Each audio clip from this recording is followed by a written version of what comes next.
Well, today the Federal Reserve released this highly anticipated review of the collapse of the Silicon Valley Bank. The report says that bank managers failed to manage the bank's risk. The Fed also taking a share of the blame as well, saying that once regulators identified the risks, it did not act fast enough. As you well know, the massive failure caused customers to withdraw billions of dollars in deposits in just a matter of hours, setting off a massive banking crisis. The FDIC also released a report on the Signature Bank failure, blaming its slow response in part on staffing shortages that were just made worse during the pandemic. For more, we want to bring in our Elizabeth Schulze once again. So we've been talking about this all day. It could have been avoided. The Fed is admitting it could have done a lot more to avoid Silicon Valley Bank from failing. It says that it had seen risks, it flagged those risks going back several years, and yet it did nothing to force the bank to act on it. And ultimately, at the end of the day, when this bank failed on March 10th, there were 31 unaddressed safe and soundness warnings against it.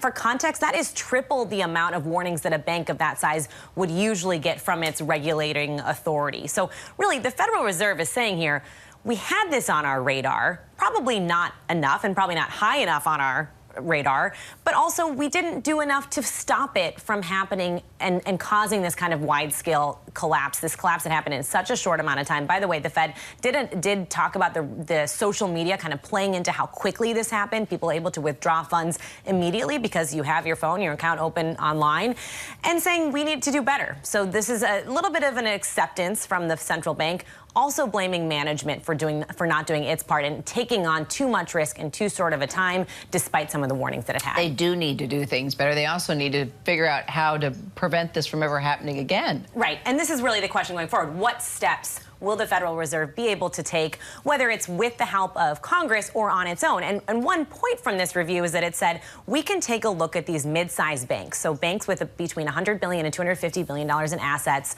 and we can take a tougher stance on them. Notably, a lot of those banks were under less scrutiny because of rules that went into effect during the Trump administration, rolling back some of the regulations on those size banks. And now the Fed's saying we're going to take a closer look. We're going to see what can we do to prevent this type of collapse in the future when it comes to those types of institutions, and can that be done without Congress? They say it can. So that's a notable step. Obviously, not necessarily enough to alleviate all concern about this crisis going forward. We're still seeing some concerns in the market about other banks too.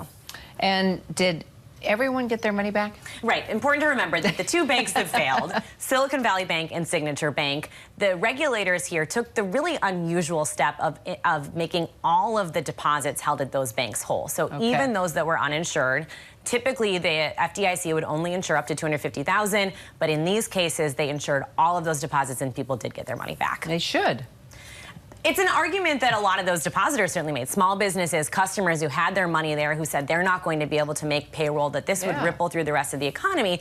But there are questions about what kind of precedent that sets. If the government is going to, and they were very careful not to use the word bailout, but if they are going to risk bailing out, fully covering companies that take on this kind of risk, what does that say about other companies? What kind of message does that send when they're looking at their own balance sheets and looking at taking on risk too? Well, then you see CEOs still walking away with their bonuses and walking away with money. I mean, come on. You can't let the struggling small business owner that trusted in the bank to get this money to not be taken care of. And I think this question of compensation, Kira, is a really important one, because we had seen the White House call on regulators, on Congress, to kind of make stricter rules so that the executives of these companies can't walk away with bonuses and millions of dollars after they've been at the helm while the bank has gone through this type of crisis. And in the Fed report, there's a nod of saying maybe we should take a look at compensation incentives. Can they do that on their own? Big question. And are they willing to do that? That could meet some serious, blowback. Certainly Republicans already kind of saying, don't go too far on this, Federal Reserve. But there's a question about how much these executives can get away with when we see the types of risks that they took on. All right, a lot more to talk about, clearly. Thanks, Elizabeth. Appreciate it. Hi, everyone. George Stephanopoulos here. Thanks for checking out the ABC News YouTube channel. If you'd like to get more videos, show highlights, and watch live event coverage, click on the right over here to subscribe to our channel. And don't forget to download the ABC News app for breaking news alerts. Thanks for watching.